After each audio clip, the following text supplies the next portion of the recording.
Have you ever found yourself in a relationship where you give everything, your love, your time, your heart, yet somehow still feel unseen? Where the closer you try to get, the more they pull away, leaving you questioning your worth? If that sounds familiar, you may have crossed paths with one of the most complex emotional patterns in relationships: avoidant attachment. Today, we're peeling back the layers of this behavior to understand the psychology behind it, and I'll share 10 crucial red flags that can help you recognize it before it drains your energy or your peace. Here's the truth. Once you understand these patterns, you'll gain the clarity and confidence to protect your heart, build healthy boundaries, and walk into relationships that value your emotional depth. Before we go further, drop a comment below. Have you ever felt someone pull away the moment things started to get real? Your story matters, because when we share our experiences, we not only heal, we grow stronger together. Now imagine this. You're sitting across from someone you deeply love. You speak softly, choosing your words with care, hoping to connect. Your eyes search theirs for warmth, but all you find is polite distance, a gentle smile that hides behind an invisible wall.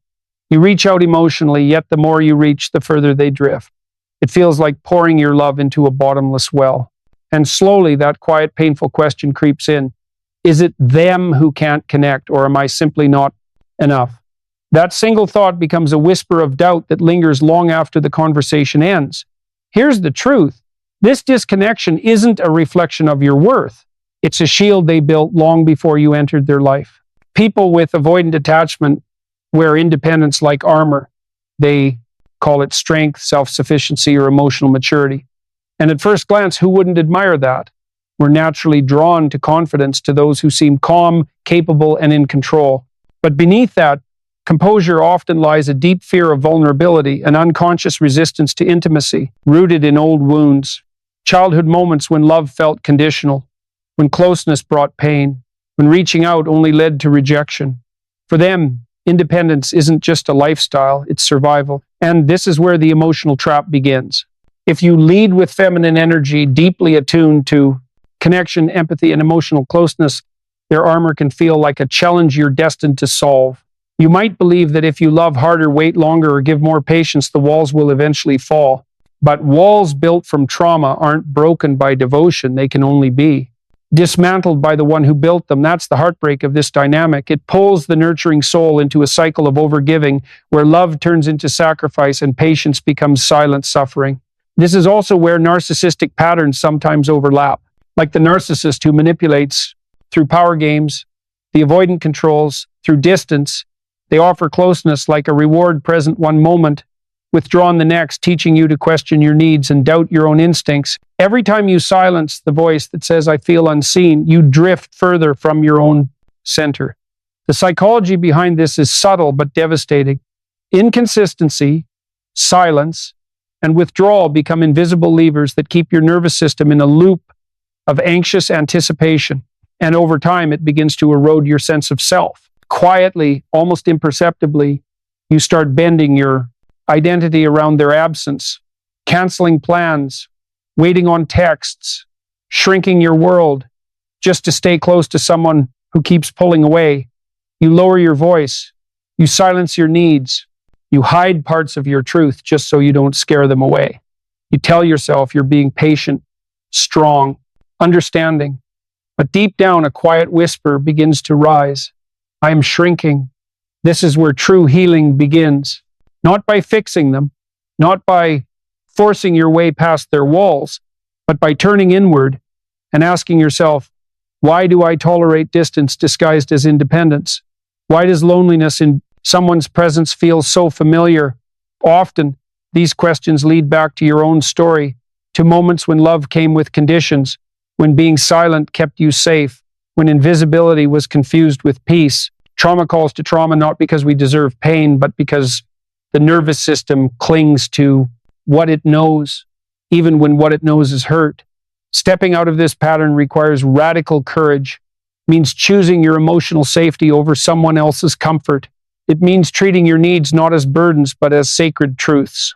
And it means rising into the identity of a high-value woman. One who knows that love is not proven through endurance, but through reciprocity.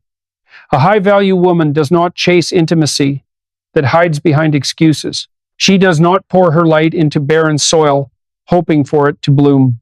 She knows her feminine energy was never meant to heal someone's fear, but to flourish where it is cherished.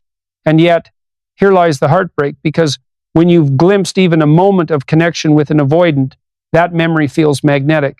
You tell yourself, it's there, I've seen it. Maybe if I wait, it'll return.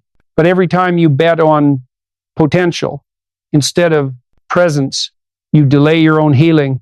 That's the cruel cycle: longing tied to absence, hope tangled with avoidance, leaving you standing at the doorway of your own heart, waiting for someone else to let you in. So the question remains, will you keep waiting for their walls to crumble?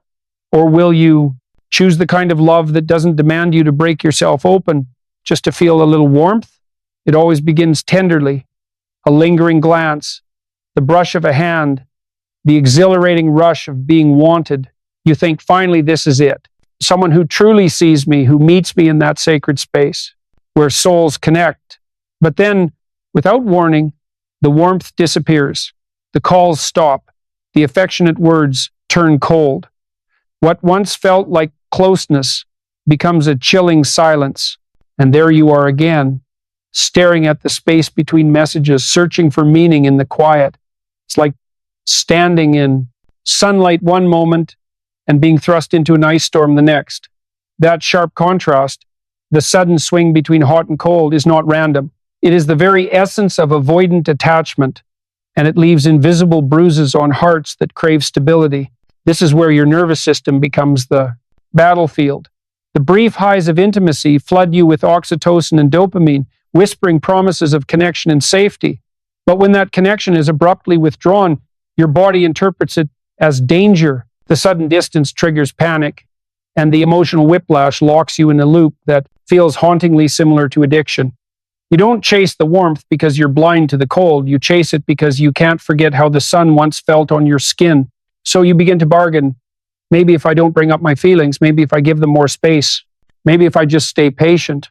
Slowly, your radiant feminine energy, the part of you that thrives on openness, softness, and truth, starts to shrink.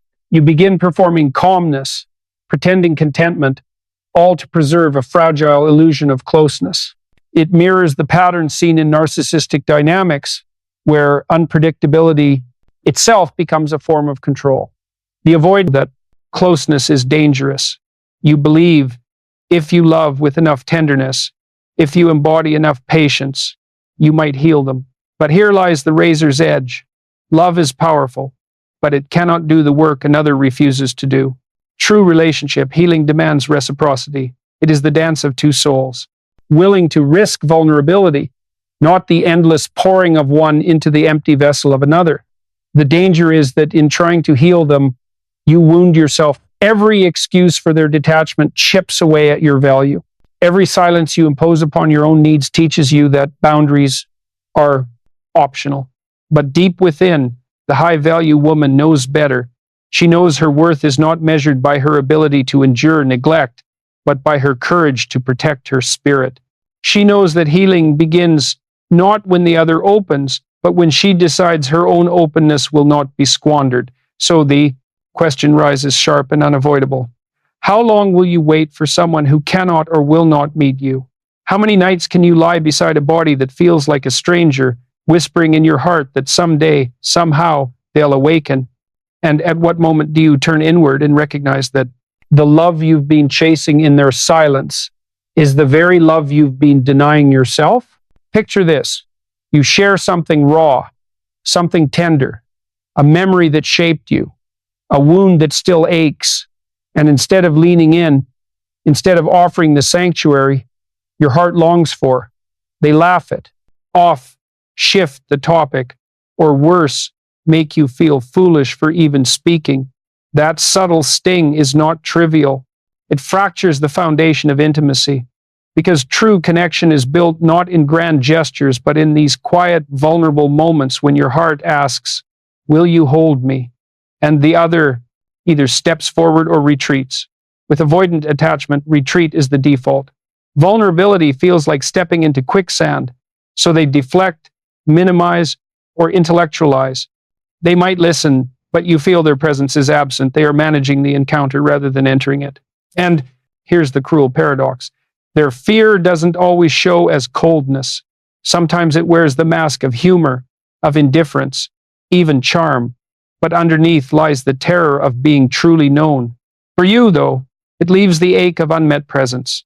Your feminine energy longs to flow, to connect, to express, but instead it ricochets off invisible walls, leaving you exposed, even humiliated. Then the mind turns against itself. You replay every word, every glance. Was it me? Did I overwhelm them? The triggers fire mercilessly, pulling you back into old wounds, times when you were told you were too sensitive, too dramatic, too much. The past bleeds into the present, and their inability to hold your vulnerability seems like proof of your deepest fear, that your very essence is unworthy of being cherished. This dynamic mirrors narcissistic patterns.